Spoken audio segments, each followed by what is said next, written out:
ভালো শিক্ষক হতে হলে তাকে শুধু জ্ঞানে ভালো হলেই চলবে না, তার ব্যক্তিত্ব, তার পার্সোনালিটি, তার আদার্স লাইফ, তার ফ্যামিলি লাইফ, তার সালাত, তার উঠা বসা, ছাত্রদের সাথে তার ব্যবহার, সমাজের মানুষের সাথে উঠা বসা, তার পুরো বিষয়টার উপর কেন্দ্র করে সে একজন ভালো শিক্ষক হবে।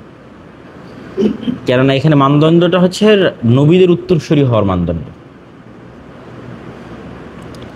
তো এই জন্য শুধু ক্লাসে ভালো হলেই একজন যে খুব ভালো শিক্ষক, বিষয়টা অন্তত এই শিক্ষাক্ষেত্রে সেটা কখনোই না।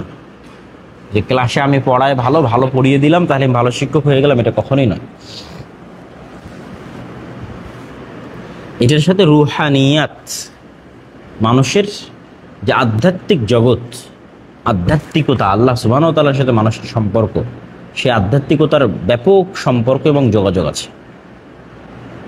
কেন পুরো শিক্ষাটাই তো আধ্যাত্মিক শিক্ষা। আধ্যাত্মিক শিক্ষা মানে যার বাস্তবে প্র্যাকটিক্যালি সরাসরি মানুষের যে দুনিয়াবী যে বিষয়গুলো আছে সেখানে প্রয়োগযোগ্য নয়। যেমন আমি কাঠের চেয়ারে টেবিলে বসে আছি, এই টেবিলটা কীভাবে বানাতে হবে এটা এই শিক্ষা নয়। আমি চেয়ারের উপর বসে আছি, এটা কেমনে বানাতে হবে এটা এই শিক্ষা নয়। ফ্যানটা ঘুরছে, এটা কীভাবে ঘুরছে এটা এই শিক্ষা নয়। এগুলো তো প্র্যাকটিক্যাল, বাস্তব জগতে প্রয়োগযোগ্য। তাহলে আমরা কি শিখতেছি? রুহ শান্তি পাবে কোথায়, রুহ মুক্তি পাবে কোথায়, দুনিয়াতে এবং পরকালে। তো রুহ মুক্তি পাওয়ার কোনো বিষয় তো দুনিয়ার কারো কাছে নাই। তো সরাসরি অদৃশ্য জগৎ থেকে এসেছে, সরাসরি আল্লাহর পক্ষ থেকে এসেছে। তো অদৃশ্য জগতের শিক্ষা, যেই আধ্যাত্মিক শিক্ষা, সেটার সাথে আধ্যাত্মিকতার অবশ্যই সম্পর্ক আছে। সালাত, সিয়াম, হজ, যাকাত, জিকির, আজকার, হুকুম, আহকাম, বিধিবিধান, পুরো মানুষের একটা জীবন কিভাবে পরিচালিত হবে, তার সামগ্রিক রূপটাই তো ইসলাম। ইসলামের এই যে সামগ্রিক রূপ, এই সামগ্রিক রূপটা পৃথিবীতে বসে তো কেউ তৈরি করেনি। আল্লাহর পক্ষ থেকে মুহাম্মদ সাল্লাল্লাহু আলাইহি ওয়াসাল্লামের কাছে আসছে, মুহাম্মদ সাল্লাল্লাহু আলাইহি ওয়াসাল্লামের মাধ্যমে, সাহাবীদের মাধ্যমে আমাদের কাছে আসছে। তাহলে এটা পুরো একটা আধ্যাত্মিক চেইন না? এখানে মুহাম্মদ সাল্লাল্লাহু আলাইহি ওয়াসাল্লাম শিখেছে জিবরাইল আলাইহিস সালামের কাছে, জিবরাইল আলাইহিস সালাম শিখেছে আল্লাহ সুবহানাহু ওয়া তাআলার কাছে। এটা তো সরাসরি আল্লাহ সুবহানাহু ওয়া তাআলার পক্ষ থেকে আসতেছে, ওহী, ওহির জ্ঞান, ওহির শিক্ষা। তাহলে এটা পুরো একটা আধ্যাত্মিক চেইন, এটা অদৃশ্য জগতের জ্ঞানের একটা চেইন। সুতরাং এটা ওই কানেক্টেড হয়েই সেটার প্রচার হবে। ওই কানেক্টেড যে হতে পারবে না, সে যতই বড় জ্ঞানী হোক, তার জ্ঞান আসলে দুনিয়ার মানুষের উপকারে লাগবে না। কেননা যে জ্ঞান তার নিজের উপকার করতে পারেনি, সে জ্ঞান মানুষের উপকার করতে পারবে। এই জন্য আল্লাহ নবী হাদিসের মধ্যে বলেছে যে জ্ঞানের অনেকগুলো প্রকার আছে। কিছু মাটি আছে যেই মাটি পানি শুষে নেয়, শুষে নিয়ে সেখান থেকে আবার গাছপালা উৎপন্ন করে। কিছু মাটি আছে যারা নিজে শুষে নেয় না, শক্ত মাটি, সে পানি ধরে রাখে, তারপরে সেখান থেকে পানি আর এক জায়গায় নিয়ে সেচের মাধ্যমে সেখানে উৎপন্ন হয়। আর কিছু মাটি আছে যে পানি ধরেও রাখতে পারে না, শুষেও নেয় না, তার উপর দিয়ে শুধু পানি প্রবাহিতই হতে থাকে, প্রবাহিতই হতে থাকে। তো এই জন্য উপকারী জ্ঞান কোনটা? যে নিজেও পানি শোষণ করে নিল, মানে নিজেও উপকার গ্রহণ করলো, আবার ফসল ফল ফলাদি উৎপন্নের মাধ্যমে মানুষের উপকার করলো। এই জন্য দোয়ার ক্ষেত্রে সবসময় উপকারী জ্ঞান চাওয়া হয়েছে। আল্লাহুম্মা নাসআলুকা ইলমান নাফিআ, যে আমি কি চাচ্ছি? উপকারী জ্ঞান চাচ্ছি। তো এই উপকারী জ্ঞানটাই এই আধ্যাত্মিকতার সাথে সম্পৃক্ত। নবীদের উত্তরসূরি হতে হবে। সেক্ষেত্রে আমাদের পূর্ণ লাইফ সাইকেলটা চেঞ্জ হতে হবে, লাইফ স্টাইলটা চেঞ্জ হতে হবে। শুধু ক্লাস টাইমে গিয়ে আমি দার্স দিলাম, বের হয়ে আসলাম, তা না। আমার পুরো লাইফ স্টাইলটাই নবীদের মতো হতে হবে, তাহলে আমি ভালো শিক্ষক হতে পারবো। এবং আমার শিক্ষকতার যে হাইবাত, শিক্ষকতার যে প্রভাব, সেটা আমার ছাত্রের উপর যেমন থাকবে, আমার সমাজের উপর থাকবে, সকল কিছুর উপর থাকবে। আমাদের একজন শিক্ষক ছিল, যদিও মদিনা ইসলামী বিশ্ববিদ্যালয় থেকে শুরু করে দারুল উলুম দেওবন্দ থেকে শুরু করে সব জায়গাতেই অনেক ভালো শিক্ষকের কাছে পড়ার সুযোগ হয়েছে। তারপর আমি মাঝে মধ্যে একজনের নাম বলি, মুফতি সাঈদ আহমদ পালানপুরি।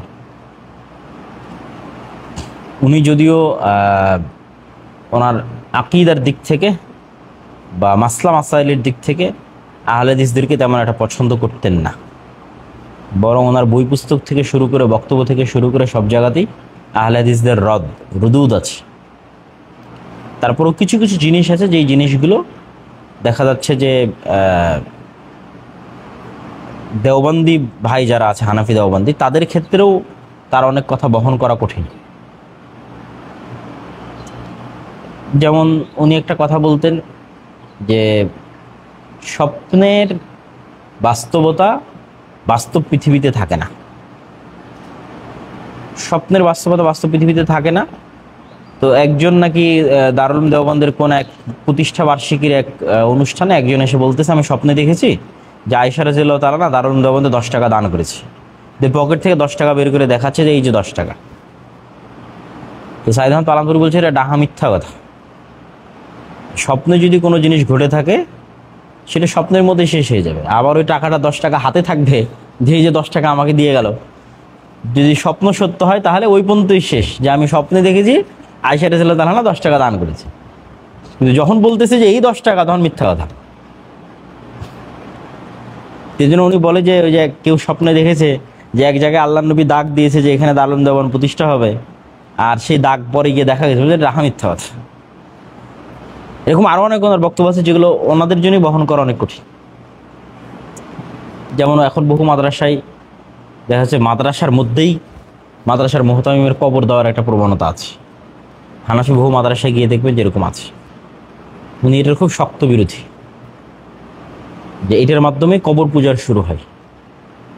আজকের তো ছাত্ররা মনে করছে না আমার মাদ্রাসার মুহতামিমের, আমি এখানে কবর দিলাম। 50 বছর পর 100 বছর পর কি মানুষ কি মনে করবে? ইবলিস শিরক কিভাবে ঢুকিয়েছে? এভাবেই তো ঢুকিয়েছে। আগের যুগের খুব ভালো পরহেজগার মানুষদের প্রথম ইবলিস বললো যে তোমরা যদি এদের ছবি বানাও তাহলে তোমাদের ইবাদত করতে আরো আগ্রহ হবে। তারপর 200-300 বছর পার হয়ে গেছে, মানুষ তো ভুলে গেছে যে আমরা এটা ছবি কি জন্য বানিয়েছিলাম। 200-300 বছর পর ওই ছবির ইবাদত, মূর্তির ইবাদত করা শুরু করে দিয়েছে। তখন ইবলিস বলতো যে তোমাদের পূর্বপুরুষরা তো এটারই ইবাদত করতো। তো বলে এইভাবেই শিরকের শুরু হয়।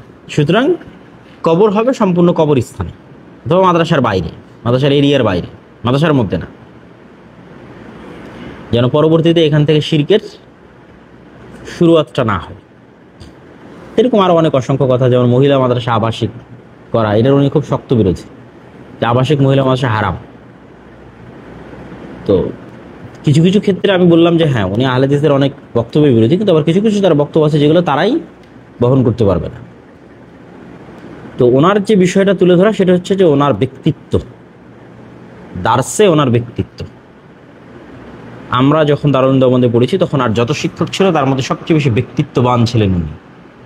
তাহলে জ্ঞান শুধু মানুষের কিতাবি জ্ঞানের মধ্যে নিহিত থাকে না, ছাত্র তার দ্বারা কিভাবে প্রভাবিত হচ্ছে এটার প্রতিও মধ্যে নিহিত থাকে, যে ছাত্র তাকে অনুসরণ করতে চাচ্ছে কিনা, যে আমি যদি তার মতো হতে পারতাম, এই অনুসরণযোগ্য হতে পারতেছি কিনা, যে ছাত্র তার টিচারকে লিভিং লিজেন্ড মনে করবে, যে পৃথিবীতে জীবন্ত একজন লিজেন্ড। যেমন মানুষেরা মনে করে ইমাম বুখারী, নাসিরউদ্দিন আলবানী তারা পৃথিবীতে আসা ক্ষণজন্মা মহাপুরুষ, তা আমার টিচার এরকম, তখন সে তার অনুসরণ করতে চায়। এটা কিন্তু শুধু অবশ্যই শিক্ষকতার যে সাবজেক্ট আমি পড়াচ্ছি ওই জ্ঞানটাও ভালো হওয়া লাগবে, 100% জরুরি, কিন্তু পার্সোনালিটিটা শুধু এই জ্ঞানের মধ্যে নির্ভর করে না। তো উনি ওনার পার্সোনালিটি ধরে রাখার জন্য ওনার মৃত্যুর লাস্ট 40 বছর কোনোদিন বাজারেই যায়নি, যে বাজারে গিয়ে বাজার করবে, ঘুরবে ফিরবে, ঠিক আছে, কোনোদিন বাজারেই যায়নি। কেন আমরা খুব ভালোভাবেই জানি যে বাজার এমন একটা জায়গা যেখানে আসলে দুনিয়াদারিতা এবং আরও অনেক কিছুর সমাহার আছে বাজারের মধ্যে, এবং এটা ব্যক্তিত্ব বিরোধী। যেমন শেখ আব্দুর রাজ্জাক বিন ইউসুফ বলে যে আমি কোনোদিন চায়ের স্টলে বসিনি, যেখানে বসে মানুষ গল্প করে এরকম কোনো জায়গায়, কোনো বাজারে, কোনো চায়ের স্টলে, কোনো রেস্টুরেন্টে, কোনো হোটেলে বসে খাওয়া দাওয়া করিনি। মানে ইচ্ছাকৃতভাবে দেখা যাচ্ছে রাস্তার মধ্যে খাবার গ্রহণের প্রয়োজন, খুব বাধ্যবাধকতা, সেই মুহূর্তে গিয়ে কোথাও বসে খাওয়া সেটা ভিন্ন, কিন্তু ঘোরার জন্য যাওয়া, ঘোরার জন্য বসা, আড্ডা দেওয়ার জন্য যাওয়া এবং বসা, এরকম কেউ কোনোদিন তাকে দেখেছে এটা বলতে পারবে না, আমরাও দেখিনি। তাই এইটা হচ্ছে ব্যক্তিত্ব ধরে রাখার একটা অংশ, যে এমন জিনিস থেকে তারা বিরত থাকে যে জিনিসটা হচ্ছে অপ্রয়োজনীয়, বিমা লা ইয়ানি, যে জিনিসটা না করলেও চলবে, যে জিনিসটা বাস্তবিক অর্থে সময় নষ্ট। তো এই পার্সোনালিটির এই জিনিসগুলো আমাদের মধ্যে আসা লাগবে। তো ওনার ব্যক্তিত্বের প্রভাবটা কি ছিল ছাত্রদের উপর? ওনার ব্যক্তিত্বের প্রভাব ছিল যে উনি ক্লাসে ঢোকার অন্তত 10-15 মিনিট আগে থেকে ক্লাসে পিন পতন নীরবতা বিরাজ করত। অথচ ছাত্র আছে 1500 থেকে 2000, 1500 থেকে 2000 ছাত্র আছে, এবং আসার 10-15 মিনিট আগে থেকে সব স্টিল মূর্তির মতো বসে আছে। মানে উনি ঢুকতে গিয়ে যদি বুঝতে পারে যে এই 1500-2000-এর মধ্যে কেউ ন্যূনতম অমনোযোগী আছে, বা কেউ হয়তো ফোনে হাত দিয়ে আছে, বা কেউ হয়তো হেলানা দিয়ে আছে, এরকম মানে হাতের উপর হেলানা দিয়ে আছে, অথবা কেউ একটু ঘুম ঘুম ভাব আছে, মানে পূর্ণ সজাগ নাই, তাহলে দার্সি আর দিবে না, ওই দিন ফেরত চলে যাবে, এবং ওই বছরের ক্লাসের ছাত্রদের আর পড়াবেই না। উনি এটা বুঝাতে চাই যে আমি প্রতিষ্ঠানের কাছে দায়বদ্ধ নই, কেন আমি প্রতিষ্ঠানের বেতনভুক্ত না, আমি এটাকে আল্লাহর নবীর উত্তরসূরি হিসেবে, একটা নববী পেশা হিসেবে এটাকে গ্রহণ করেছি। সুতরাং এখানে আমি প্রতিষ্ঠানের কমিটির কাছে দায়বদ্ধ নই যে সে বেতন দেয় তাই আমাকে নিয়মিত ক্লাসে যেতে হবে। যে ছাত্র জ্ঞান অর্জনের যোগ্য না, আমি তাকে জ্ঞান দিব না। তাহলে এটা যে ব্যক্তিত্বের একটা সর্বোচ্চ স্তর।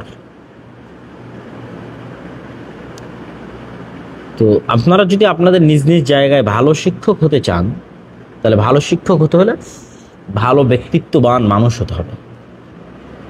ভালো ব্যক্তিত্ববান মানুষ হলে আপনার ছাত্ররা আপনার দ্বারা প্রভাবিত হবে, এবং আপনার বিভিন্ন কিছু তারা অনুসরণ করার, কপি করার চেষ্টা করবে। মদিনা ইসলাম বিশ্ববিদ্যালয়ে আমাদের একজন শিক্ষক ছিল, উনি কোনো একটা সেকেন্ড নষ্ট করতো না। কিভাবে ওনার লাইফটাকে উনি এইভাবে তৈরি করে ফেলেছে আল্লাহ সুবহানাহু ওয়া তাআলা ভালো জানে। সব সময় পড়ার মধ্যে, পড়া, জিকির, আজকার, সালাত, যেখানে সেখানে দাঁড়িয়ে 2 রাকাত নফল সালাত আদায় করে নেয়। ক্লাসরুমের মধ্যে ঢুকে 2 রাকাত নফল সালাত পড়তেছে, অথবা কোনো একটা কোনায় বারান্দায় নফল সালাত আদায় করতেছে, হয় চাষতের না হয় ইশরাকের, কোনো একটা মিস যাবে না, এবং সবসময় পড়ার মধ্যে এবং জ্ঞানের মধ্যে সম্পৃক্ত আছে। তার লাইফ স্টাইলটাকে ওইভাবে ডেভেলপ করে নিয়েছে। তো এরকম অনেক শিক্ষকের উদাহরণ আমরা দিতে পারবো, অতীতের যুগে যারা চলে গেছে তাদের উদাহরণ দিতে পারবো, ঠিক আছে? তো সাহাবীদের থেকে, তাবিদের থেকে, বড় বড় আলেম ওলামাদের থেকে তাদের জীবনীগুলো পড়া উচিত। একজন ছাত্রেরও যেমন আলেম ওলামাদের জীবনী পড়া উচিত, শিক্ষকেরও পড়া উচিত। যে আমি সাহাবীদের জীবনী পড়বো, আল্লাহর নবীর জীবনী পড়বো, এবং পাশাপাশি বড় ইমাম যারা আছে তাদের জীবনী পড়বো, বড় আলেম যারা আছে তাদের জীবনী পড়বো। যেমন 4 ইমামের কথা যদি বলি আমরা, ইমাম আবু হানিফা রাহিমাহুল্লাহ, ইমাম শাফি রাহিমাহুল্লাহ, আহমদ বিন হাম্বল রাহিমাহুল্লাহ, এবং ইমাম মালিক রাহিমাহুল্লাহ, তাদের জীবনী আমরা পড়ব। তাদের ছাত্র যারা আছে বুখারী, মুসলিম, আবু দাউদ, নাসাই, তিরমিজি, তাদের জীবনী পড়ব। তারপরে আরও যারা বড় বড় আলেম আসছে, হাফিজ ইবনে হাজার আসকালানী, ইবনে তাইমিয়া, তাদের জীবনী পড়ব। এই জীবনীগুলো পড়লে আপনাদের মধ্যে উৎসাহ তৈরি হবে। হ্যাঁ, আমরা তাদের জায়গায় হয়তো পৌঁছতে পারবো না, কিন্তু তাদের মতো হওয়ার চেষ্টা আমাকে আমার জায়গা থেকে একটু হলেও এগিয়ে দিবে। যে আমি তাদের মতো হওয়ার চেষ্টা করতেছি, এটা আমার জায়গা থেকে একটু হলেও আমাকে সামনের দিকে এগিয়ে দেবে। না, আমার সামনে তো একটা রোল মডেল থাকতে হবে না, যে আমি কার মতো হতে চাই। আমি হতে পারি আর না পারি, যেমন মুখের মতো হতে চাই, সেই রোল মডেলটা তো আমাকে ফলো করতে হবে। তো ওই রোল মডেল সম্পর্কে যদি আমি না জেনে থাকি, তাহলে আমি কীভাবে ফলো করব? তাহলে জানতে হলে কি করতে হবে? তাদের জীবনী পড়তে হবে। তো আপনাদের উদ্দেশ্যে যেটা সংক্ষিপ্ত কথা, সেই সংক্ষিপ্ত কথার 1 নম্বর হচ্ছে, শিক্ষকতা পেশাটা শুধু নামকাওয়াস্তে অন্য স্কুল, কলেজ, বিশ্ববিদ্যালয়ের মতো বেতন কেন্দ্রিক এবং ক্লাস কেন্দ্রিক পেশা নয়। এটা হলো 1 নম্বর, যে বেতন নিলাম, ক্লাসে গেলাম, শেষ করলাম, এই কেন্দ্রিক কি, এটাই কিন্তু আমরা তুলে ধরার চেষ্টা করেছি। না, এটা আসলে আল্লাহ সুবহানাহু ওয়া তাআলার পক্ষ থেকে জিবরাইল আলাইহিস সালামের মাধ্যমে আল্লাহর নবীর নিকটে যে জ্ঞান দেওয়া হয়েছে, সেটা সাহাবীদের মাধ্যমে আলেম ওলামাদের সিলসিলায় আমাদের পর্যন্ত এসে পৌঁছেছে। আমরা তাদের উত্তরসূরি হিসেবে একটা দায়িত্ব পালন করতেছি। সুতরাং এটা পুরোটাই একটা আধ্যাত্মিক সম্পর্ক, এবং এই আধ্যাত্মিক সম্পর্কটা শুধু ক্লাস টাইমে সীমাবদ্ধ নয়, বরং আমার পুরো জীবনকে ওই আলোকে সাজাতে হবে। সেক্ষেত্রে আমার ব্যক্তিত্বের প্রয়োজন আছে না? নাই? আছে। আমার পার্সোনালিটি উন্নতি করার প্রয়োজন আছে। তো পার্সোনালিটি উন্নত করার অনেক বিষয় আছে, শুধু যে এই বিষয়গুলো তা না। যেমন মাদ্রাসার মধ্যে যদি বলি যে মাদ্রাসার মধ্যে কী দিয়ে পার্সোনালিটি উন্নত, অবশ্যই মাদ্রাসা যেহেতু বর্তমান মূল স্রোতের অংশ নয়, এই জন্য মাদ্রাসা যেহেতু মূল স্রোতের বাইরে, মানুষজনের দান এবং জাকাতের সম্পদের ভিত্তিতে চলে, সেহেতু এখানে ন্যারো মাইন্ডের বিষয়টা বাই ডিফল্ট থেকে যায়, মানে সংকীর্ণ মনের বিষয়টা মাদ্রাসার মধ্যে থেকে যায়। তাহলে মাদ্রাসার মধ্যে আপনি ব্যক্তিত্ববান হবেন কিভাবে? মাদ্রাসার মধ্যে ব্যক্তিত্ববান হওয়ার সহজ উপায় হচ্ছে সংকীর্ণ মন থেকে বের হয়ে আসা। যেমন মাদ্রাসার মধ্যে খাবার নিয়ে সংকীর্ণ মনতা আছে, মানে আমরা যেহেতু আমরাও মাদ্রাসায় পড়াশোনা করেছি, আপনারাও মাদ্রাসায় পড়াশোনা, এটা ওপেন বলতে সমস্যা না যে ঠিক আছে আজকে ডিম একটা শর্ট পড়লো বা আজকে খাবার একটা শর্ট পড়লো, সেটা নিয়েই মন ধরাধরি, বা আমি তাহলে আগে যাই সেটা নিব, ঠিক আছে, বা আমার জন্য কেন দেওয়া হলো না, বা অমুককে বেশি দিল আমাকে কেন দিল না, এই ছোট্ট ছোট্ট বিষয়গুলো নিয়ে কিন্তু মাদ্রাসার মধ্যে শিক্ষক ছাত্রদের মধ্যে কি হয়, মন ধরাধরি হয়। অথচ বিষয়টা একটা সম্পূর্ণ দুনিয়াবি এবং গণনা করার মতো একটা বিষয় না। তাহলে মাদ্রাসার মধ্যে আপনি ব্যক্তিত্বতে ডেভেলপ হবেন কি হবে? এই জিনিসগুলোকে যখন ইগনোর করে দিবেন, আমাকে ডিম দিল কি দিল না, আমাকে এক পিস গোস্ত বেশি দিল কি দিল না, আর একজন বেশি খাইয়ে নিল কি নিল না, এই পুরো বিষয়টাকে যখন আপনি ইগনোর করে দেবেন, দেখবেন মাদ্রাসার যে পরিবেশ, সেই পরিবেশের মধ্যে আপনার ব্যক্তিত্ব একটু ডেভেলপ হয়েছে। যখন ওই জিনিসটা আপনার হৃদয়ে কোনো প্রভাবই ফেলে না, যে আর একজনকে 4-5 পিস গোস্ত দিয়েছে সুন্দর সুন্দর, আপনাকে এক পিস গোস্ত দিয়েছে দেয়নি, কিন্তু এটা আপনার হৃদয়ে কোনো প্রভাবই ফেলে না, এটা আপনি কারোর সাথে কোনো কথাই বলেন না, কোনো শেয়ারই করেন না, চানও না, বলতেও যান না, তাহলে একদিনে আপনার ব্যক্তিত্ব চেঞ্জ হয়ে যাবে। 2 নম্বর, আপনার ব্যক্তিত্ব কি হয়েছে, মাদ্রাসার গণ্ডির মধ্যে বলতেছে আর কিছু, মাদ্রাসা কেন্দ্রিক ব্যক্তিত্বগুলো লো হয় কোথায়, মাদ্রাসার শিক্ষক এবং ছাত্রদের মধ্যে পার্সোনালিটিটা ডাউন হয় কোথায়? 2 নম্বর হচ্ছে দেওয়ার মানসিকতা। যেহেতু মাদ্রাসার মধ্যে নেওয়ার মানসিকতা বেশি, তাহলে আপনি ব্যক্তিত্ব ডেভেলপ করবেন কি করে? দেওয়ার মানসিকতা। তাহলে আমার বেতনই তো 5,000, আমি এবার দিব কি? ইমাম সাহেব কি দিয়ে বেতনই তো 5,000, কিন্তু দিলেই বেশি আসবে। এটা কিভাবে আল্লাহ ব্যবস্থা করবে তা আপনি খুঁজে বের করতে পারবেন না, কিন্তু এই ব্যবস্থাটা একদিনে হবে না, কিন্তু অভ্যাস যদি তৈরি হয় 10 বছর পরে আর ফিডব্যাক পাবেন। সেটা কি? দিলেই আসবে। আপনি যখন দেওয়ার ক্ষেত্রে উদার হবেন, তখন আল্লাহ আপনাকে দেওয়ার ক্ষেত্রে কি হবে? উদার হবে। আপনি 5,000 টাকার মধ্যেও কষ্ট করে 100 টাকা বাঁচিয়ে মানুষকে দেন, আপনার 10,000 টাকা বেতনের মধ্যে আপনি অনেক কষ্ট করে সাশ্রয় করে আপনি এই নিয়তে 500টা টাকা বাঁচান যে আপনি মানুষকে দেন, সেই মানুষের মধ্যে অবশ্যই আপনার মাদ্রাসার কলিগ এবং আপনার ছাত্র এরাই আগে আসবে। যে আপনার মাদ্রাসার একটা ছাত্র কষ্টে আছে, আর জামা কেনার টাকা নাই, বা ওর হয়তো খাবার নাই, বা পরীক্ষার ফি দিতে পারতেছে না, টাকা নিয়েই তো বেশি কারা ঘষ্টাঘষ্টি হয় মাদ্রাসাতে। একটা ছাত্র, ওর বাপ 3,000 টাকা, মাদ্রাসার ফি 3,000 টাকা দিতে পারে না, তখন ওই আবেদন ঘুরে বেড়াচ্ছে 14 দরজা দরজা। টাকা নিয়েই তো বেশি এখানে, টাকা এবং খাবার এই দুটোই কিন্তু এখানে সবচেয়ে বেশি টানা হেঁচড়ার জায়গা। সেই জায়গায় যখন আপনি উদার হয়ে যাবেন, আপনার ব্যক্তিত্ব ডেভেলপ হবে। তাহলে আপনি কি করলেন? 500 টাকা আপনার 10,000 বেতন থেকে আলাদা করে রেখে দিলেন। তাহলে আপনার ক্লাসের যে ছাত্রটা হয়তো ভালো পড়াশোনা করতেছে, যে ছাত্রটা হয়তো গরিব, একে 50 টাকা দিলেন, ওকে 70 টাকা দিলেন, ওকে 100 টাকা দিলেন, ঠিক আছে। আপনার কলিগ বা আপনার কমিটি, তাদের জন্য হয়তো কারো 200 টাকার একটা হাদিয়া কিনে দিলেন, বা আপনার কলিগের বাচ্চাকে হয়তো একটা চকলেট কিনে দিলেন, এই 500 টাকা থেকে ডিস্ট্রিবিউট করে দিলেন। তাহলে 1 নম্বর হচ্ছে খাবারের প্রতি এবং টাকার প্রতি আপনার অনীহা, মানে সেটা নিয়ে আপনি কারোর সাথে কোনো কথা বলতে যান না, কারোর সাথে কোনো দামাদামিতে বা কোনো দরদামে কোনো কিছুতে যান না। 2 নম্বর হচ্ছে আপনার উদার মনতার কারণে আপনি সেখান থেকে অল্প হলেও বাঁচিয়ে মানুষকে দেন। এইটার যদি আদর্শ রোল মডেল হয়, তাহলে উস্তাদজি শাইখ আব্দুর রাজ্জাক বিন ইউসুফ একটা রোল মডেল হতে পারে। যে কোনো দিন উনি লাস্ট অল্প কয়েকদিন আগেও, মানে এই 2016 সালের আগেও দেখা যাচ্ছে 7,000 টাকায় মাদ্রাসায় বেতনে চাকরি করেছে। 7,000 টাকা ওনার বেতন, কিন্তু কোনোদিন কেউ এটা বলতে পারবে না যে 7,000 টাকা বেতন বাড়ানোর জন্য উনি কারো কাছে গিয়ে বলেছে যে আমার বেতনটা বাড়িয়ে দাও, আমি তো এই 7,000 টাকা বেতনের যোগ্য শিক্ষক না। কিন্তু এই বাড়াতে চাওয়ার জন্য যে আবদারটা, এটাই তো আপনার পার্সোনালিটি থেকে আপনাকে ডাউন করে দিল। তাহলেই তো আর উনি আজকের আব্দুর রাজ্জাক বিন ইউসুফ হতে পারতো না। বুঝতে পারেননি মানে আমার কথা? তাহলে আর 10টা মাদ্রাসার শিক্ষকের মধ্যে ওনার লাইফ কিন্তু পার হয়ে যেত। উনি আজকে আব্দুর রাজ্জাক বিন ইউসুফ হয়েছে কিভাবে? এই যে ব্যক্তিত্বের এই জায়গাগুলো ফলো করার কারণে, যে মানুষের কাছে ছোট না হওয়া। তো ওনার জীবনের প্রথম বেতন হচ্ছে 500, 1,000, 1,500 জান্নাতুর মাদ্রাসা। কিন্তু জান্নাতুর মাদ্রাসার যে পরিচালক ছিল, সে বলতে পারবে না যে আমার কাছে একদিন আব্দুর রাজ্জাক বিন ইউসুফ বলেছে যে আমার বেতনটা বাড়িয়ে দেন। কেন? ওই বলার মাধ্যমে তো ওনার ব্যক্তিত্ব ডাউন হয়ে যাচ্ছে, পার্সোনালি ডাউন হয়ে যাচ্ছে। তার মানে আপনি আপনার অধিকার যেটা সেটা আদায় করবেন না, বিষয়টা কিন্তু এমনও নয়। ভারসাম্য রক্ষা করা এবং ন্যারো মাইন্ডনেস থেকে বের হয়ে আসা, ছাড় দেওয়ার মানসিকতা রাখা। যে কোনো ডিলে এবং যে কোনো দরদামে আপনি ছাড় দেওয়ার মানসিকতা রাখবেন, আল্লাহ সুবহানাহু ওয়া তাআলা আপনার সাথে ছাড় দেওয়ার ব্যবহার করবে। তা আমি এটা মাদ্রাসার পরিবেশের মধ্যে বলছি। মাদ্রাসার পরিবেশে ব্যক্তিত্ব ডাউন হয় কিন্তু এই জিনিসগুলো নিয়ে, এই খাবার নিয়ে, এই কম বেশি খাবারে কম বেশি, বেতনে কম বেশি। তো একজন যদি খুব বড় পর্যায়ে যেতে চায় তাহলে তাকে দুনিয়াবের এই জায়গাগুলো থেকে কি হতে হবে? অমুখাপেক্ষী হতে হবে, বেনিয়াজ হতে হবে, গানিয়ুন হতে হবে। এবং সে ফোকারা হবে কার কাছে? আল্লাহর কাছে। ফাকিরুন ইলাল্লাহ লা ইলান নাস, সে আল্লাহ সুবহানাহু ওয়া তাআলার কাছে ফকির, মানুষের কাছে নয়।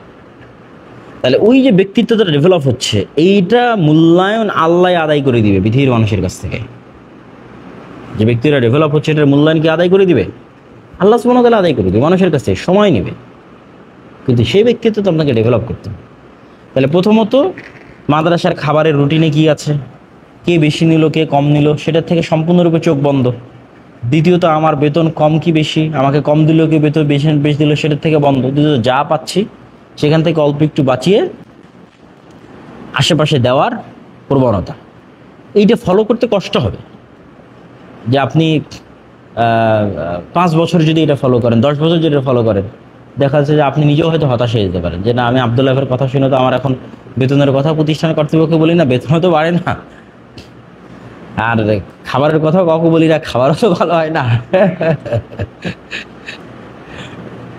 আমার মানুষকে দিচ্ছি। কিন্তু এটার মূল্যায়নটা আল্লাহ সুবহানাহু ওয়া তাআলা তৈরি করে দেবে, কিন্তু সেই তৈরি করা পর্যন্ত ধৈর্য ধারণ করতে হবে। যদি দেখা যাচ্ছে যে না, আপনি কোনো একটা জায়গায় সত্যিই মূল্যায়িত হচ্ছেন না, তাহলে কর্তৃপক্ষের প্রতি দোষারোপ না করে নিজের উপর দোষ দিয়ে বের হয়ে আসবেন। এটা আরো উঁচু ব্যক্তিত্ববান মানুষের পরিচয়, যে আমি আসলে এখানকার দায়িত্ব পালনের যোগ্য না, আমি ঠিকভাবে দায়িত্ব পালন করতে পারতেছি না, আমি ঠিকভাবে শিক্ষকতা করতে পারতেছি না, আমি বিদায় নিচ্ছি। আপনি আমাকে বেতন কম দিচ্ছেন এই জন্য চলে যাচ্ছি, আপনি আমাকে মূল্যায়ন করতেছেন এই জন্য চলে যাচ্ছে, এটা তখন আরেক জায়গা থেকে আল্লাহ মূল্যায়নের ব্যবস্থা করে দেবে, আরেক জায়গা থেকে আল্লাহ এর চেয়ে বেশি বেতনের ব্যবস্থা করে দেবে। আপনার যখন সুনাম তৈরি হবে আপনার ব্যক্তিত্বের কারণে, তখন অটোমেটিক আপনার দামও আল্লাহ সুবহানাহু ওয়া তাআলা তৈরি করবে। এরকম আরও অনেক বিষয় আছে, সত্যবাদিতা, ন্যায়পরায়ণতা, আমানতদারিতা। যে দেখা যাচ্ছে আপনি শিক্ষক, তো একটু ভালো মাদ্রাসায় গেলে, গ্রামের মাদ্রাসার চেয়ে একটু ভালো মাদ্রাসায় আসলে সেখানে অনেক ধনী ফ্যামিলির ছেলেরা থাকে, তখন ধনী ফ্যামিলির ছেলেরা কি করে, টিচারকে আরেকটু বেশি করে হাদিয়া দেয়। মানে ধনী ফ্যামিলির ছেলের বাবারা টিচারকে আরেকটু বেশি করে হাদিয়া দেয়, যাতে আমার ছেলে একটু ভালো খোঁজ রাখে। তখন ভালো খোঁজ রাখতে গিয়ে আপনি নাম্বারের বেলাও তার নাম্বারটা বেশি করে দিলেন, তাহলে আপনি কিসের লঙ্ঘন করলেন? ন্যায় পরায়ণতার লঙ্ঘন করলেন। তাহলে হয়তো একদিন ওই ব্যক্তির একটা সামান্য হাদিয়া বা টাকার জন্য হয়তো ন্যায় পরায়ণতার লঙ্ঘন করলেন, আপনি স্থায়ীভাবে বড় পর্যায়ে যাইতে পারবেন না।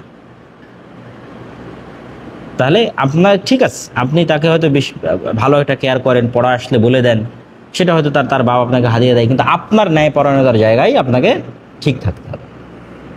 যেহেতু এটা একটা আধ্যাত্মিক সিলসিলার জ্ঞান, আরেকজনের আব্বা যে গরিব, সে হয়তো হাদিয়া দিতে পারে না, সে যদি কিছু পড়া বলে নিতে আসে আপনি বলে দিবেন না? অবশ্যই বলে দিতে হবে। এবং নাম্বারের ক্ষেত্রে যার যেটা যোগ্য তাকে সেই নাম্বার দিতে হবে, এবং এখানে কোনো প্রকার পক্ষপাতমূলক আচরণ করা যাবে না। আমাদের মাদ্রাসাগুলোতে এবং আমাদের শিক্ষা প্রতিষ্ঠানগুলোতে ন্যায়পরায়ণতা রক্ষা করার মতো যোগ্য মানুষ তৈরি হচ্ছে না দেখেই আল্লাহ আমাদেরকে দেশের দায়িত্ব দিচ্ছে না, কেন আমরা তো দায়িত্ব পালনের যোগ্য হতে পারতেছি না।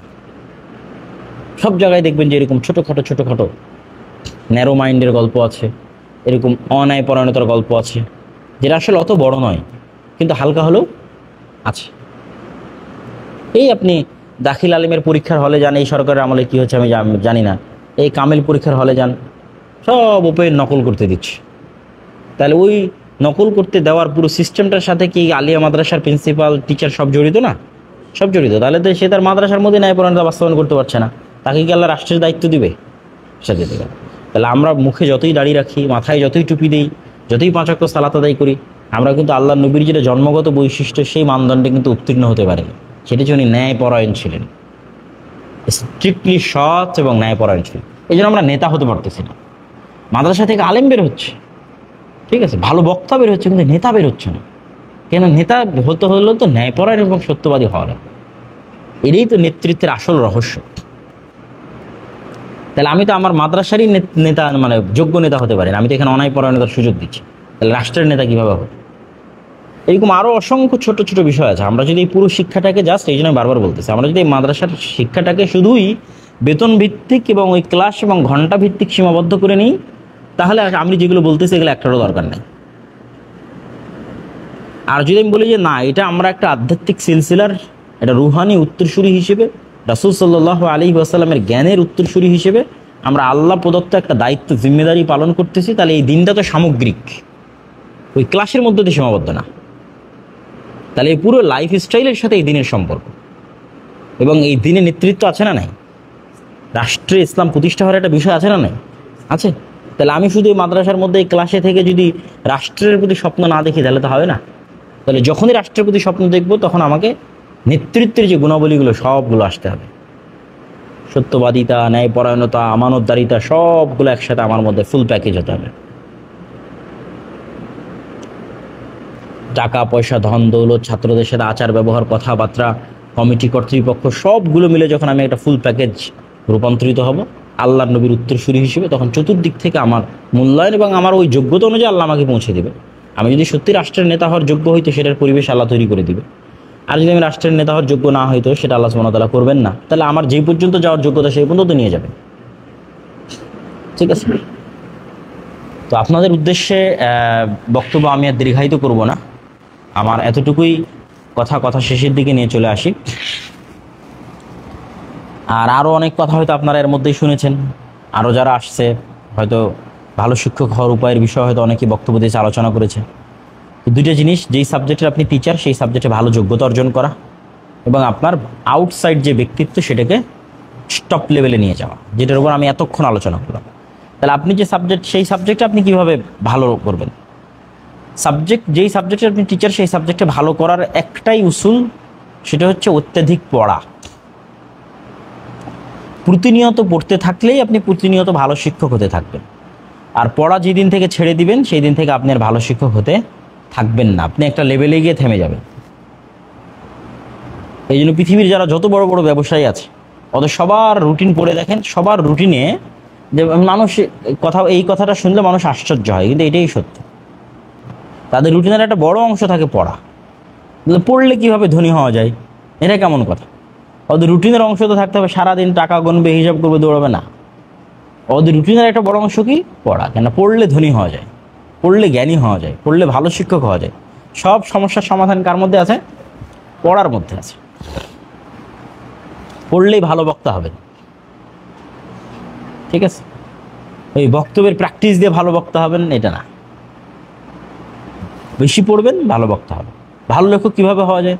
আপনি খুব বেশি গ্রামার শিখে, খুব বেশি পরিশ্রম করে আপনি ভালো লেখক হন না, বেশি পড়লেই ভালো লেখক হবেন। এবং যারা বড় বড় লেখক, তারা বলেছে যে লেখক হওয়ার তিনটে উপায়: 1 নাম্বার পড়ো, 2 নাম্বার পড়ো, 3 নাম্বারটাও পড়ো। তার মানে লেখক হওয়ার ভালো উপায়ের আর কোনো দ্বিতীয় উপায় নাই। কেউ যদি ভালো লেখক হতে চায়, তাহলে যদি বলি 10টা উপায়, তাহলে 10টা উপায় কি? পড়ো। তাহলে 1 নাম্বারও পড়ো, শেষ নাম্বারও পড়ো। তাহলে কেউ যদি ভালো বক্তা হতে চায়, তার 10টা শর্টকাট ওয়ে আছে, সেই 10টা শর্টকাট ওয়ে কি? পড়ো। কেউ যদি ভালো শিক্ষক হতে চায়, তাহলে মনে করেন 100টা শর্টকাট ওয়ে আছে, 100টা শর্টকাট ওয়ে কি? পড়ো। আপনি পড়ার মধ্যে থাকলে ভালো শিক্ষক হবে। হ্যাঁ, ঠিক আছে, কিছু মানুষের নিজস্ব ক্রিয়েটিভিটির কারণে তারা দ্রুত একটা জিনিসের সারমর্ম বের করে ফেলতে পারে, দ্রুত একটা জিনিস বুঝে ফেলতে পারে, এটা তো আল্লাহর দেওয়া। দেখা যাচ্ছে যে আমি যেই জিনিসটা বুঝতে আমার 3 দিন পড়া লাগতেছে, সেখানে একজন আধা ঘন্টাতেই এটা ওইটা বই ঘাটে ওইটা বের করে নিল। এইটা তো আসলে আল্লাহ সুবহানাহু ওয়া তাআলার দেওয়া, এটা তো আসলে আমরা সেভাবে কন্ট্রোল বা মেনটেন করতে পারবো না। কিন্তু ওই পরিশ্রম করতে করতে আপনিও শিখে যাবেন।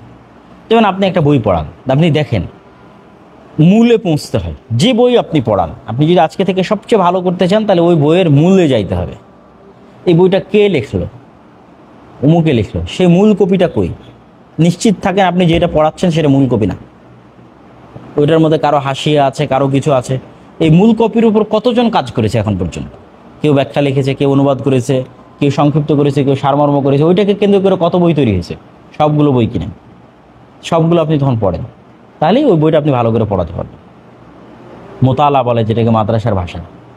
এরকম প্রত্যেকটা নির্দিষ্ট বই কেন্দ্রিক আপনার মূল জ্ঞানটা থাকতে হবে। যে বুলুগুল মারাম, বুলুগুল মারাম কি এটা কোনো আলাদা কোনো বই না তো। বুলুগুল মারাম আবু দাউদ, নাসাই, তিরমিজি, মিশকাত এগুলো থেকে সংগ্রহ করে আলাদা আলাদা করে বই বাছাই করেছে। তাহলে ওই আবু দাউদ, নাসাই, তিরমিজি সেগুলো সম্পর্কে যদি আপনার ধারণা না থাকে, তাহলে বুলুগুল মারামকে ভালো করে পড়াতে পারবেন? ভালো করে পড়াতে পারবেন না। তাহলে ওর মূল বই সম্পর্কে ধারণা থাকতে হবে। দেন এই বুলুগুল মারামকে কেন্দ্র করে যত বই তৈরি হয়েছে সব বই আপনার কাছে থাকতে হবে। এবং এখনকার আধুনিক প্রযুক্তি তো মানুষের জ্ঞান অর্জনকে সহজ করে দিয়েছে। মাকতাবাতুশ শামিলা, জামে খাদিমুল হারামাইন শরীফাইন, তারপরে হচ্ছে কী বলে নাম, গুগল, বিভিন্ন সফটওয়্যার, বিভিন্ন ওয়েবসাইট, তারপরে হচ্ছে গবেষণামূলক অসংখ্য ওয়েবসাইট আছে। তারপর 4 নম্বর হচ্ছে এখন যেটা ইদানিং আসছে চ্যাট জিপিটি, এআই। ঠিক আছে, চ্যাট জিপিটি তো জ্ঞান অর্জনকে আরও সহজ করে দিয়েছে, গুগলের চাইতেও সহজ করে দিয়েছে।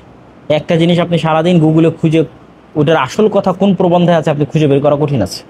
আপনি চ্যাট জিপিটিকে বলেন তুমি গুগল থেকে খুঁজে নিয়ে এসে আমাকে সামারি দাও, চ্যাট জিপিটি গুগল থেকে নিয়ে খুঁজে নিয়ে এসে আপনাকে সামারি দিয়ে দেবে যে এই বিষয়ে এতগুলো প্রবন্ধ আছে, এই বিষয়ে এতগুলো বই আছে, এই বই এই ওয়েবসাইটে গেলে তুমি ডাউনলোড করতে পারো, সে একটা পুরো সামারি আপনাকে দিয়ে দেবে। আপনার কাজটা, আপনি যে কাজটা আধা ঘন্টা পরিশ্রম করে করতেন সেটা একবারে সে দিয়ে দেবে। কিন্তু তার সাথে কথা বলা জানতে হবে। চ্যাট জিপিটির সাথে যদি গুগলের স্টাইলে কথা বলেন কাজ করবে না। গুগলের স্টাইলে আমরা শর্টকাট লিখি, মানে চ্যাট জিপিটি গুগলের সম্পূর্ণ উল্টাটা। গুগলে আমরা লিখি শর্টকাট। তাহলে ধরেন আমার দরকার তালাকের একটা মাসালা, ঠিক আছে, তা আমি শুধু তালাক লিখলাম, গুগলে দিয়ে চলে আসলো। এই কাজ যদি চ্যাট জিপিটি করি কোনো লাভ হবে না। চ্যাট জিপিটিকে স্পেসিফিক আমার যে মাসালাটা দরকার সেটা পুরোটাই খুলে বলতে হবে। ঠিক যেভাবে একজন শাইখের কাছে গিয়ে আমরা পুরোটাই খুলে বলি যে আমি অমুক, আমার স্ত্রী অমুক, আমি আমার স্ত্রীকে অমুক দিন এতটার সময় এই কথা বলেছি। ঠিক আছে, এই পুরোটাই যেন সময় লাগে চ্যাট জিপিটির থেকে কোনো তথ্য বের করে নিয়ে আসতে। আপনি ওকে যতটা স্পেসিফিক করে দিবেন ও তত আপনাকে ভালো রিপ্লাই দিতে পারবে, কেন ও তো বুঝে না আপনার পারিপার্শ্বিকতা, তো মেশিন। তাহলে আপনার পারিপার্শ্বিকতা আপনি ওকে যত ভালো বুঝাতে পারবেন ও ফিডব্যাক তত ভালো দেবে। তাহলে আজকের যুগে একটা ভালো শিক্ষক হওয়ার জন্য বা ভালো দার্স দেওয়ার জন্য যত রকমের অনুষঙ্গ আমাদের হাতে আছে এটা পৃথিবীতে আগে ছিল না। কিন্তু পার্থক্যটা কোথায় তৈরি হয়েছে? আপনি বলবেন যে ভাই এত ইজি, তাহলে তো সবাই পারবে। এই কয়েকদিন আগেও আমাকে বলতেছিল একজন আমাদের জামিয়ার একজন ছাত্র, ভালো ছাত্র, যে তাহলে এখন পৃথিবীতে পার্থক্য কীভাবে তৈরি হবে? সবার কাছেই তো চ্যাট জিপিটি, সবার কাছেই তো গুগল, সবার কাছে তো মাকতাবা শামিলা, তথ্য তো আর কারো কাছে গোপন নয়, তাহলে তো সবাই এক, তাহলে সবাই বড় জ্ঞানী, তাহলে পার্থক্য কীভাবে তৈরি হবে? বললাম সবাই বড় জ্ঞানী, এটা কাজে লাগানোর যে সুযোগ, এই সুযোগটা সবাই সৎভাবে ব্যবহার করবে না। একজনে যে ফেসবুকে ভিডিও দেখতেই আছে, ইউটিউবে ভিডিও দেখতেই আছে, আর একজন ওই সময়টা চ্যাট জিপিটির সাথে কাছ থেকে তথ্য নিয়ে, গুগলের কাছ থেকে তথ্য নিয়ে তার কাজ করতে আসছে। পার্থক্যটা তো সময়ের উপর পার্থক্য হবে, কে কাজে লাগাচ্ছে তার উপর পার্থক্য হবে। থাকলেই তো আর হবে না, কাজে লাগানোর তো লোক নাই। কয়জন মানুষ কাজে লাগায়? পুরো 24 ঘন্টাকে শতভাগ কে কাজে লাগায় আমাকে বলেন দেখি। তাহলে ওই 24 ঘন্টাকে যে বেশি কাজে লাগাবে সেই বর্তমান পৃথিবীতে সাকসেসফুল। কেউ যদি 1 সেকেন্ড বেশি কাজে লাগায় তো 1 সেকেন্ড আগায় থাকবে, শেষ। তাহলে সময়কে কাজে লাগানোর সাথে সম্পর্ক ওই চ্যাট জিপিটি, গুগল, সামেলার সাথে সম্পর্কটা না। সামেলাও সবার হাতে হাতে আছে, চ্যাট জিপিটি সবার হাতে আছে, মোবাইলে সবার হাতে হাতে আছে, কিন্তু ওইটাকে কে 1 সেকেন্ড বেশি কাজে লাগাচ্ছে সে আরেকজনের যেটা আগায় যাচ্ছে, শেষ। এই জন্য সময়ের মূল্যটা হলো সব কিছু, যদি সব সুযোগ সুবিধা আছে, সকল হয়ে আছে, কিন্তু সবই শুনলাম শিখলাম, নিজে আমি সময়কে কাজে লাগালাম না, তাহলে কিছু হবে? কিচ্ছু হবে। সময়কে যদি কাজে লাগানো যায় তাহলে এমন কোনো সমস্যা নেই যে সমস্যার সমাধান আজকে পৃথিবীতে না। এই যে আপনারা ধরেন এই যে একটা কোর্সে আসলেন, এই কোর্স থেকে আপনার মনে কোনো প্রশ্ন তৈরি হয়নি? প্রশ্ন তৈরি না হলে আপনি ভালো ছাত্র না। প্রশ্ন তৈরি না হলে আপনি কি না? ভালো ছাত্র না। প্রত্যেকটা পয়েন্টে প্রশ্ন তৈরি হতে পারে। আমার এই পুরো বক্তব্য থেকে অন্তত 100টা প্রশ্ন তৈরি হতে পারে। যেমন একটা প্রশ্ন কি, সাইদ আহমদ পালামপুরি কে? আমি তো জানি না, তার সম্পর্কে আমার জানা দরকার। তার লেখা কী কী বই আছে আমার জানা দরকার। যেমন আরেকটা কি যেন কি গল্প করলাম, সেই বিষয়ে প্রশ্ন আসতে পারে যে ঠিক আছে, এই যে খাদ্যদ্রব্য বা টাকা পয়সা, সেখান থেকে নিজেকে যে অমুখাপেক্ষী হওয়া, এটা আমি কীভাবে হতে পারি? এরকম প্রত্যেকটা, যেমন ছোটো ছোটো যতগুলো জিনিসকে আমি কানেক্ট করেছি, প্রত্যেকটা জিনিস আলাদা আলাদা করে বেশি জানার সুযোগ আছে না নাই? চ্যাট জিপিটি সম্পর্কে আমি এমনি একটা বাক্য বলে দিলাম, চ্যাট জিপিটি আপনি ভালোভাবে চালাতে পারেন না, ওইটা একটা আলাদা জানার সুযোগ আছে। মাকতাবা শামিলার উপর একটা আলাদা কোর্স হতে পারে, প্রশিক্ষণ হতে পারে, আপনি জানেন না। জামে খাদিমুল হারামাইন শরীফের উপর আলাদা কোর্স প্রশিক্ষণ চাইতে হবে। তাহলে পুরো কোর্সে এরকম অসংখ্য আলোচনা এখানে আসছে, যেটার বিভিন্ন অংশ সবাই টাচ করেছে, কিন্তু আপনি পুরোটা জানেন না। তা তাহলে এবার আসল ছাত্রের কাজ কি হবে? এখান থেকে যাওয়ার পর থেকে আসল ছাত্রের কাজ শুরু হয়ে যাবে।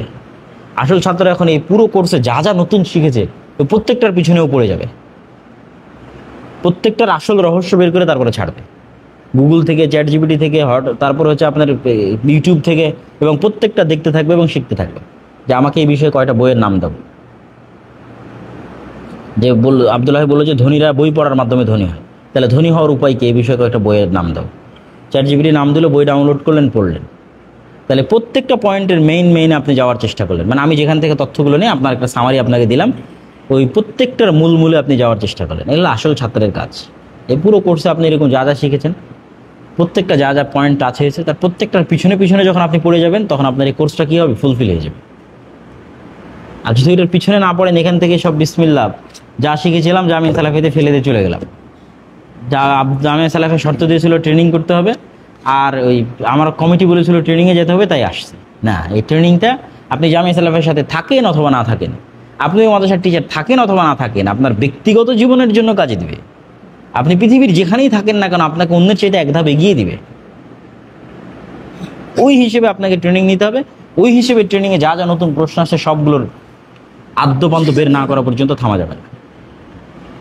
এরকম আবারও আর এক ট্রেনিংয়ে চলে যেতে হবে, আর এক জায়গায় আর এক ট্রেনিংয়ে চলে যেতে হবে। যে কোনো জায়গায়, যে কোনো একটা ইংলিশ স্পিকিং কোর্সে ভর্তি হয়ে গেলেন, একটা ম্যানেজমেন্ট কোর্সে ভর্তি হয়ে গেলেন, একটা স্কিল ডেভেলপমেন্ট, এই যে প্রতিনিয়ত শিখতে থাকবেন। মরাপন্ত শিখতে থাকলে আপনার ব্রেন সচল থাকবে না, তো ব্রেন অচল হয়ে যায়। বলে মানুষের যদি কিছুই শিখার না থাকে, তাহলে এতদিন ডান হাতে ব্রাশ করেছেন, আজ থেকে বাম হাতে ব্রাশ করে, তাও ব্রেনকে সচল রাখেন যে ঠিক আছে চলো বাম হাতে ব্রাশ করা শিখি। তাহলে ব্রেনে তো জং পড়ে শেষ হয়ে যাবে, নষ্ট হয়ে যাবে। কিছুই শিখার নাই আমার কাছে, তাহলে এতদিন ডান হাতে ব্রাশ করেছি না, এতদিন ডান হাতে লিখেছি না, তাহলে আজ থেকে কী হাতে লেখা শিখবো? বাম হাতে লেখা শিখবো, বাম হাতে ব্রাশ করা শিখবো। তাও ব্রেন কি থাকবে? সচল থাকবে। কেননা আমাদের এই ব্রেনটা যেভাবে আল্লাহ ম্যানুফ্যাকচার করেছে, নূহ আলাইহিস সালাম 1000 বছর বেঁচেছে। তো মানুষের ব্রেন এমনভাবে ম্যানুফ্যাকচার করা আছে যে আমরা যদি 1000 বছর বাঁচতাম না, তাহলে 1000 বছরের সব কথা আমাদের স্মরণ থাকতো। ছোটোবেলার অনেক স্মৃতি আপনার মনে আছে না? তাহলে মনে করেন এইভাবে টানতে টানতে টানতে টানতে এটা 1000 বছর। তাহলে ধরেন আজকে 24শে জুলাই আন্দোলন 2024 হয়েছে, আমরা 1000 বছর বেঁচেছি। 3024 সালে গিয়েও আমাদের এই জুলাই আন্দোলনে যা যা হয়েছে সব মনে আছে। এই ক্যাপাসিটিতে ব্রেনটাকে তৈরি করা আছে, কিন্তু এটা থাকতেছে মাত্র 80 বছর। তাহলে ওটাকে আপনি কাজে লাগাবেন কিভাবে? মানুষের ব্রেনের অনেক শক্তি, অনেক ক্ষমতা, অনেক পাওয়ার, কিন্তু মানুষ সেটা কাজে লাগায় না। শরীরের অলসতার কারণে, মনের অলসতার কারণে ব্রেন কখনো অলস হয় না। তাহলে এই পুরো কোর্স থেকে সামনের এখানে একদিনে আপনাকে কিছু শেখানো যাবে না। এই জন্য আমি আপনাকে যেটা বললাম, এটা হচ্ছে আপনার লং টাইম। মরা পর্যন্ত যদি আপনি এইভাবে চলতে থাকেন, আপনি রাস্তা পেয়ে যাবেন। আমাকে রাস্তা দেখানো লাগবে না, আপনি নিজের রাস্তা তৈরি করে নেবেন। তা আল্লাহ সুবহানাহু ওয়া তাআলা আমাদের সবাইকে ভালো শিক্ষক হওয়ার, আর সর্বোপরি হচ্ছে যে আমাদের এই উদ্যোগের পিছনে দুনিয়াবি কোনো স্বার্থ নাই। আমাদের উদ্যোগের পিছনে জামিয়া সালাফিয়ার যে মানটা আছে, জামিয়া সালাফিয়ার ছাত্রদের তৈরি করা কিশলয় পত্রিকা বলি, জামিয়া সালাফিয়ার শিক্ষকদের তৈরি করা, ছাত্রদের তৈরি করা আরবি পত্রিকা মাজাল্লাতুস সালাফ বলি, জামিয়া ছাত্রায় দেশি বিদেশি শিক্ষকদের আনাগোনা থাকা এবং দার্স দেওয়া বলি, সব মিলিয়ে এখানকার যে পরিবেশ আছে, এইটার উপকার গ্রামের একটা মাদ্রাসাও ভোগ করুক, এটাই হচ্ছে আমাদের চাওয়া এবং চেষ্টা। সেক্ষেত্রে আপনারা ওইটাকে মূল্যায়ন করার চেষ্টা করুন। এরকম আরও যত মাদ্রাসা এবং দিনী শিক্ষা প্রতিষ্ঠান আছে, সেগুলোকেও জামিয়া সালাফের সাথে কানেক্টেড করার জন্য। আর যদি শিক্ষা প্রতিষ্ঠান সম্ভব না হয়, তাহলে মসজিদের বক্তব্যকে দাওয়া ইলাল্লাহর সাথে কানেক্টেড করার জন্য। এটা নিজের একটা জিম্মেদারি এবং দায়িত্ব মনে করে নেবেন। এবং যখনই আপনাদেরকে যে কোনো কাজে, দাওয়াতি কাজ হোক, প্রতিষ্ঠান কেন্দ্রিক কাজ হোক, আল্লাহর সন্তুষ্টির জন্য, দুনিয়াবি কোনো কাজে না, অবশ্যই দিন জ্ঞান সেই কাজে, দুনিয়াবি কাজে না। আমার ব্যক্তিগত একটা কাজে আপনার সহযোগিতা চাইবো, এটা আলহামদুলিল্লাহ আমাদের প্রয়োজন নেই। দিনই আল্লাহর সন্তুষ্টির জন্য জ্ঞান কেন্দ্রিক কাজে যদি আপনাদের সহযোগিতা চাওয়া হয়, তাহলে সেক্ষেত্রে স্বতঃস্ফূর্তভাবে সহযোগিতা করা, অংশগ্রহণ করা, পৃথিবীর যেখানেই থাকেন না কেন, বাংলাদেশের যেখানেই থাকেন না কেন, এই নিয়তটা অন্তরে রাখতে হবে। জামিয়া সালাফের প্রতি একটা সফট কল্যাণকর ধারণা রাখতে হবে, যে জামিয়া সালাফে যা করছে সেটা তাদের দুনিয়াবি কোনো স্বার্থ নেই, আল্লাহর সন্তুষ্টির জন্য, মুসলমানের সন্তানের কল্যাণের জন্য। যেমন দাওয়া ইলাল্লাহর আমাদের লক্ষ্য কি? শতভাগ মুসলমানের সন্তানকে কোরআন ও দ্বীন শিখা, মুসলমানের সন্তানের কল্যাণের জন্য। মাদ্রাসা থেকে দেশ ও জাতির নেতৃত্ব দিবে এরকম নেতা বের করার জন্য, সার্বিকভাবে, সামগ্রিকভাবে। তাহলে এই যে জামিয়া সালাফিয়ার দুনিয়াবি স্বার্থ ছাড়া আল্লাহর সন্তুষ্টির জন্য এই যে চেষ্টা, এটা নিজেকে কল্যাণকামী করা। আর দ্বীন ওয়ান নাসিহা, কল্যাণকামিতার অনেক অংশ আছে। আপনি যদি কোনো ত্রুটি দেখেন, পরামর্শ দেওয়া, এটাও কল্যাণকামিতা। আপনি যদি ত্রুটি না দেখেন, যা আছে এর চাইতে ভালো করা, সেটার পরামর্শ দেওয়া, সেটাও করলেন কামিতা। ঠিক আছে, আপনি যদি দেখেন যে জামিয়া সালাফের কোনো একটা পোস্ট ফেসবুকে আছে, সেটা শেয়ার দেওয়া, জামিয়া সালাফের কিছু একটা হচ্ছে সেটা মানুষকে জানানো, জামিয়া সালাফিতে এটা হচ্ছে, চলো যুক্ত হই, এগুলো সবই করলেন কামিতা এবং সবই সাদাকায়ে জারিয়া। তো আল্লাহ সুবহানাহু ওয়া তাআলা আপনাদের সেই তৌফিক দান করুক, আল্লাহুম্মা আমিন। এই বলে আমরা আমাদের আজকের এই ক্লাস শেষ করছি। ওয়া আখিরু দাওয়ানা আনিল হামদুলিল্লাহি রাব্বিল আলামিন। আসসালামু আলাইকুম ওয়া রাহমাতুল্লাহি ওয়া বারাকাতুহু।